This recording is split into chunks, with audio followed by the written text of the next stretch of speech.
A line of rabbit soldiers was drawn up before the palace entrance, and they wore green and gold uniforms with high shakos upon their heads and held tiny spears in their hands. The captain had a sword and a white plume in his shako.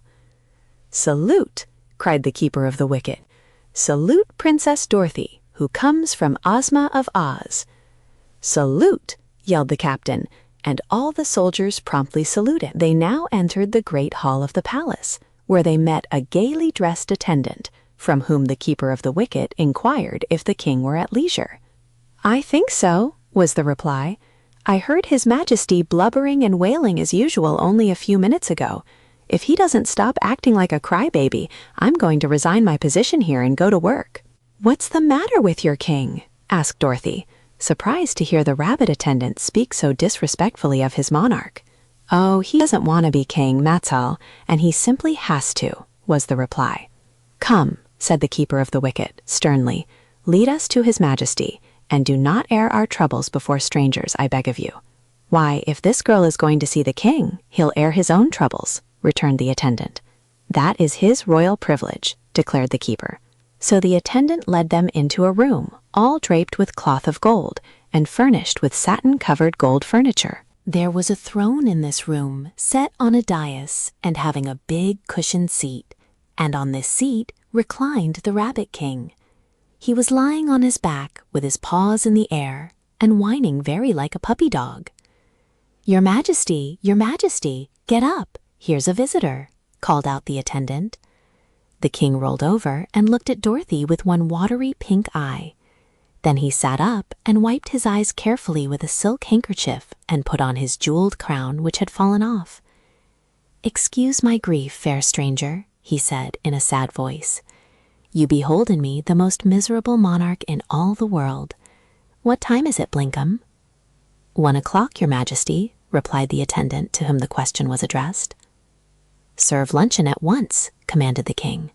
"Luncheon for 2, that's for my visitor and me, and see that the human has some sort of food she's accustomed to." "Yes, your Majesty," answered the attendant, and went away. "Tie my shoe, Bristol," said the king to the keeper of the wicket. "Ah me, how unhappy I am." "What seems to be worrying your Majesty?" asked Dorothy. "Why, it's this king business, of course," he returned, while the keeper tied his shoe. "I didn't want to be king of Bunnyberry at all, and the rabbits all knew it, so they elected me, to save themselves from such a dreadful fate, I suppose. And here I am, shut up in a palace, when I might be free and happy." "Seems to me," said Dorothy, "it's a great thing to be a king." "Were you ever a king?" inquired the monarch. "No," she answered, laughing. "Then you know nothing about it," he said. "I haven't inquired who you are, but it doesn't matter. While we're at luncheon, I'll tell you all my troubles. They're a great deal more interesting than anything you can say about yourself." "Perhaps they are, to you," replied Dorothy. "Luncheon is served," cried Blinkum, throwing open the door, and in came a dozen rabbits in livery, all bearing trays which they placed upon the table, where they arranged the dishes in an orderly manner. "Now clear out, all of you," exclaimed the king. "Bristle, you may wait outside in case I want you." When they had gone and the king was alone with Dorothy, he came down from his throne, tossed his crown into a corner, and kicked his ermine robe under the table. "Sit down," he said, "and try to be happy. It's useless for me to try, because I'm always wretched and miserable, but I'm hungry, and I hope you are." "I am," said Dorothy. "I've only eaten a wheelbarrow and a piano today. Oh yes, and a slice of bread and butter that used to be a doormat." "That sounds like a square meal," remarked the king, seating himself opposite her. "But perhaps it wasn't a square piano, eh?" Dorothy laughed. "You don't seem so very unhappy now," she said. "But I am," protested the king, fresh tears gathering in his eyes. "Even my jokes are miserable. I'm wretched, woeful, afflicted, distressed, and dismal as an individual can be. Are you not sorry for me?" "No," answered Dorothy honestly. "I can't say I am. Seems to me that for a rabbit you're right in clover.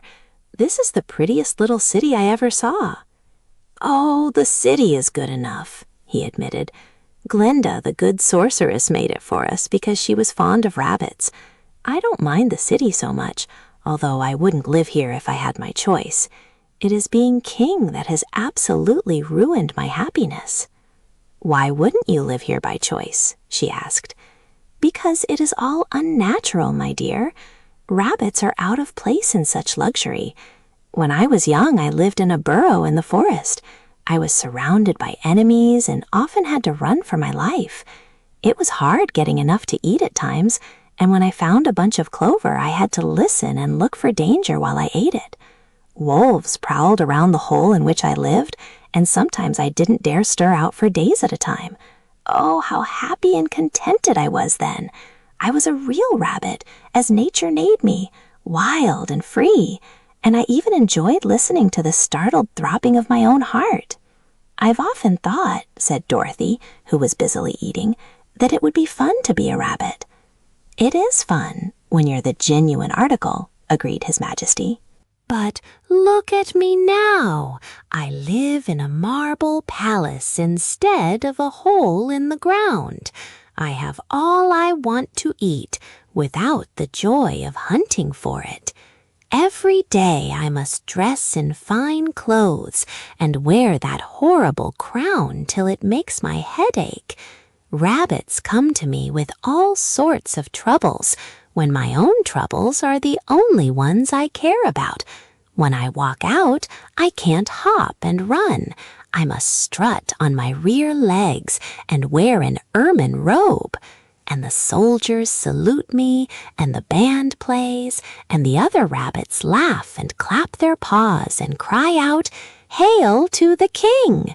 Now let me ask you, as a friend and a young lady of good judgment, isn't all this pomp and foolishness enough to make a decent rabbit miserable?" "Once," said Dorothy reflectively, "men were wild and unclothed and lived in caves and hunted for food as wild beasts do. But they got civilized in time, and now they'd hate to go back to the old days." "That is an entirely different case," replied the king. "None of you humans were civilized in one lifetime. It came to you by degrees. But I have known the forest and the free life, and that is why I resent being civilized all at once against my will, and being made a king with a crown and an ermine robe. Pah! "If you don't like it, why don't you resign?" she asked. "Impossible!" wailed the rabbit, wiping his eyes again with his handkerchief. "There's a beastly law in this town that forbids it." "When one is elected a king, there's no getting out of it." "Who made the laws?" inquired Dorothy. "The same sorceress who made the town, Glinda the Good. She built the wall and fixed up the city and gave us several valuable enchantments and made the laws. Then she invited all the pink-eyed white rabbits of the forest to come here, after which she left us to our fate." "What made you accept the invitation and come here?" asked the child. "I didn't know how dreadful city life was, and I'd no idea I would be elected king," said he, sobbing bitterly. And now I'm it, with a capital I, and can't escape." "I know Glinda," remarked Dorothy, eating for dessert a dish of Charlotte Russe, "and when I see her again, I'll ask her to put another king in your place." "Will you? Will you indeed?" asked the king joyfully. "I will if you want me to," she replied. "Hurroo, hooray!" shouted the king, and then he jumped up from the table and danced wildly about the room, waving his napkin like a flag and laughing with glee. After a time, he managed to control his delight and returned to the table. "When are you likely to see Glinda?" he inquired. "Oh, perhaps in a few days," said Dorothy. "And you won't forget to ask her?" "Of course not." "Princess," said the Rabbit King earnestly, "you have relieved me of a great unhappiness, and I am very grateful. Therefore I propose to entertain you, since you are my guest and I am the king, as a slight mark of my appreciation. Come with me to my reception hall." He then summoned Bristle and said to him, "Assemble all the nobility in the great reception hall, and also tell Blinkum that I want him immediately." The keeper of the wicket bowed and hurried away, and His Majesty turned to Dorothy and continued, "We'll have time for a walk in the gardens before the people get here."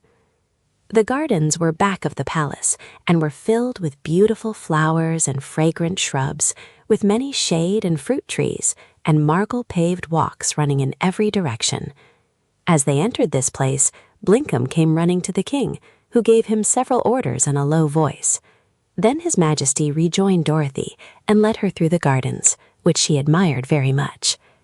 "What lovely clothes your Majesty wears," she said, glancing at the rich blue satin costume embroidered with pearls in which the king was dressed. "Yes," he returned with an air of pride, "this is one of my favorite suits, but I have a good many that are even more elaborate. We have excellent tailors in Bunnybury, and Glenda supplies all the material. By the way, you might ask the sorceress when you see her to permit me to keep my wardrobe." "But if you go back to the forest, you will not need clothes," she said. No," he faltered. "That may be so. But I've dressed up so long that I'm used to it, and I don't imagine I'd care to run around naked again. So perhaps the good Glinda will let me keep the costumes." "I'll ask her," agreed Dorothy.